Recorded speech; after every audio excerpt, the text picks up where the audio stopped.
पालमपुर नामक गांव में भीमसेन नाम का एक पहलवान रहता था। उसकी पहलवानी के चर्चे बहुत दूर दूर तक थे। अरे भागो रे भागो, भीमसेन आ रहा है।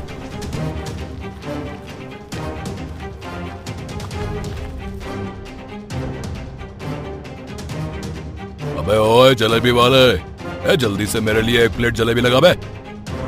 जी जी भैया, अभी लगा देता हूँ।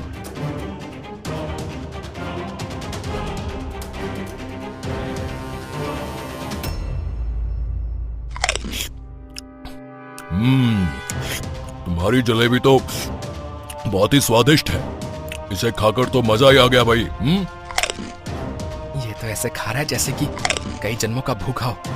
न जाने ये कब का भूखा है बेचारा। कुछ कहा क्या तुमने? अरे नहीं भाई, मैं तो ये कह रहा था, क्या और जलेबी दूं आपको? अरे नेकी और पूछ पूछ। जल्दी से एक और प्लेट लगा दे चल। मेरे पेट में बहुत तेज चूहे कूद रहे हैं।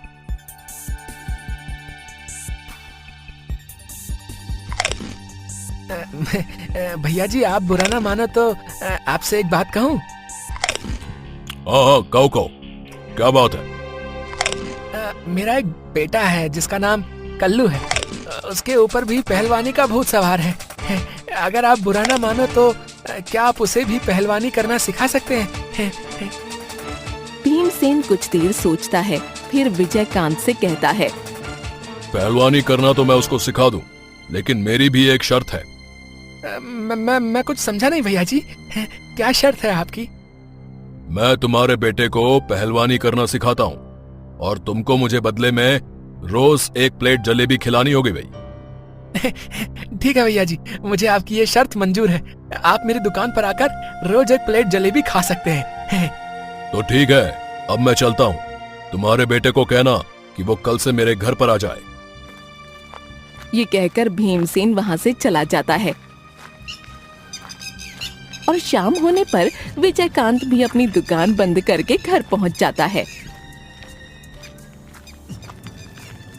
अरे पिताजी, आप आ गए। रुकिए, मैं आपके लिए पानी लेकर आता हूँ।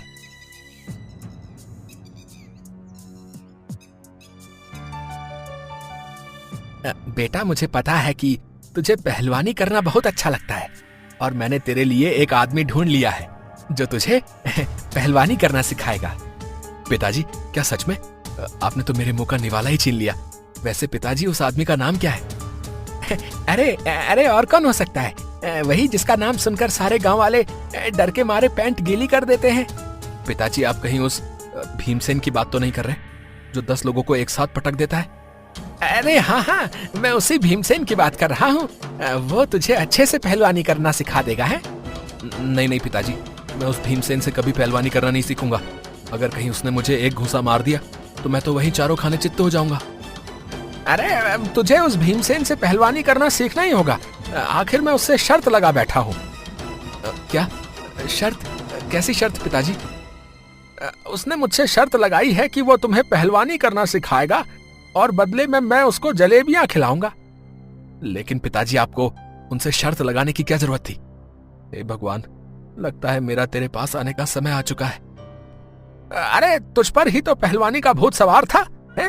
अब मैं कुछ नहीं जानता। हाँ, तुझे कल भीमसेन के घर जाना ही होगा। हाँ, नहीं तो वो हम दोनों का कीमा बना देगा, समझे? अब ये कौन सी नई मुसीबत आ गई है ऊपर वाले? कल मुझे बचा लेना।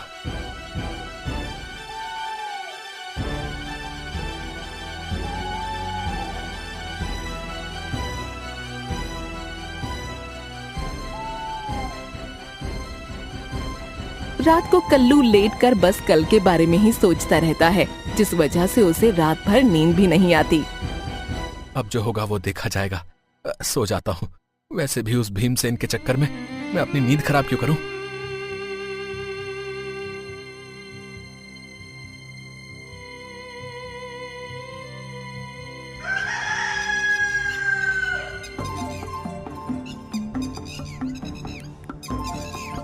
अरे ओ कल्लू, चल जल्दी उठ। तुझे भीमसेन के घर भी तो जाना है।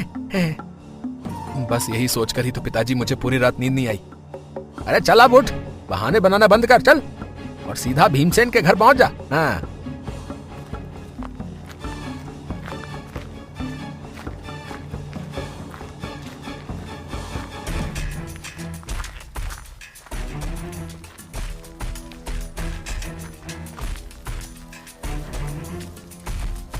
ओ, तो आ गए तुम। क्या तुम ही कल्लू हो? जी जी, मेरा नाम ही कल्लू है। बिल्कुल अपने बाप पर गया है, एकदम सूखी लकड़ी की तरह। क्या तेरा बाप तुझे कुछ खाने को नहीं देता रे? मुझे भी आपके जैसा बनना है। मैं भी एक बहुत बड़ा पहलवान बनना चाहता हूँ। हाँ तो कल्लू, सबसे पहले तुझे इस मैदान के पूरे 10 चक्कर लगाने होंगे। क्या?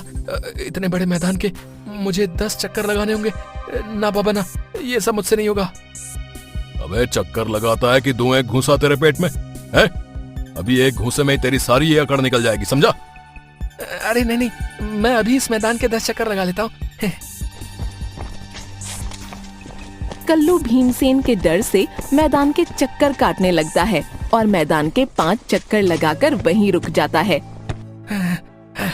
मैं तो थक गया, अब इससे ज्यादा मैं और चक्कर नहीं लगा सकता। अरे अभी तो केवल 5 चक्कर ही हुए हैं, अभी तो तुझे 5 चक्कर और लगाने बाकी है रे। चल अब जल्दी से दौड़ना शुरू कर, चल। पहलवान जी, कुछ तो दया कीजिए, भागते भागते तो मेरे पैर दर्द करने लगे। लगता है ये ऐसे नहीं मानेगा, अब मुझे ही कुछ करना होगा। फिर भीमसेन उसके मैदान में बंधे उसके बैल की रस्सी को छोड़ देता है और वो बैल कल्लू के पीछे पड़ जाता है। अरे पहलवान जी, मुझे इस बैल से बचाओ। आप लोग ये वाला वीडियो देख लिया दोस्तों, ये मैंने खुद बनाया अपनी मदद से। आप लोग बचाओ, अरे कोई है, बचाओ। हे बैल देवता, मैंने आपका क्या बिगाड़ा है? प्लीज मेरा पीछा छोड़ दीजिए। अब आया ना ऊंट पहाड़ के नीचे? क्यों कल्लू, मजा आ रहा है ना? अरे कोई बचाओ, अरे मैं ये किस मुसीबत में पड़ गया? पहलवान जी मुझे बचाओ। ऐसे ही कल्लू दौड़ते हुए 10 चक्कर की जगह मैदान के पूरे 15 चक्कर लगा देता है। हाँ तो कल्लू, तो इस परीक्षा में पास हो गया है। तूने 10 चक्कर की जगह पूरे 15 चक्कर लगाए हैं। क्या मैं इस परीक्षा में पास हो गया? तो पहलवान जी, क्या अब मैं घर जाऊं? अरे नहीं नहीं, तुझे तो अभी और कठिनाइयों का सामना करना बाकी है। पहलवान जी, तो अब मुझे क्या करना होगा? अब तुझे पूरे 400 दंड बैठक लगाने होंगे, जिससे तेरे पैर मजबूत हो जाएंगे। क्या 400 दंड बैठक? 400 दंड बैठक का नाम सुनकर कल्लू वहीं चक्कर खाकर गिर जाता है। अरे ये तो 400 दंड बैठक का नाम सुनकर ही ढेर हो गया। अबे ओए कल्लू, चल उठ। भीमसेन कल्लू को बहुत जगाता है, लेकिन कल्लू उठने का नाम ही नहीं लेता। लगता है ये ऐसे नहीं मानेगा, इसको मुझे ठंडा करना ही होगा।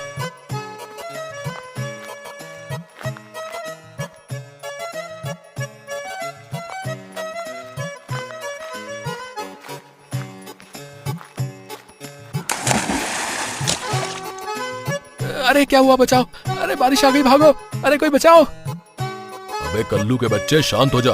इतनी गर्मी में भी तुझे बारिश नजर आती है? चल अब उठ और 400 दंड बैठक लगा। ठीक है पहलवान जी, मैं अभी 400 दंड बैठक लगा देता हूँ।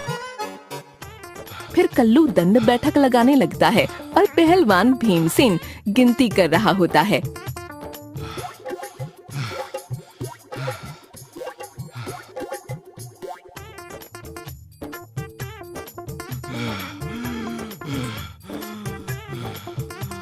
तीन 390, 391, 395, 399 और ये पूरे 400।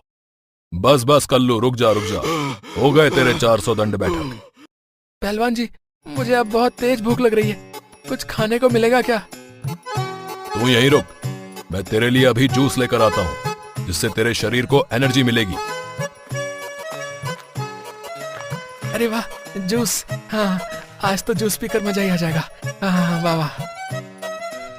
फिर भीमसेन करेले का जूस कल्लू को पीने के लिए देता है, लेकिन कल्लू इस बात से अनजान था कि वो करेले का जूस है। ये लेकर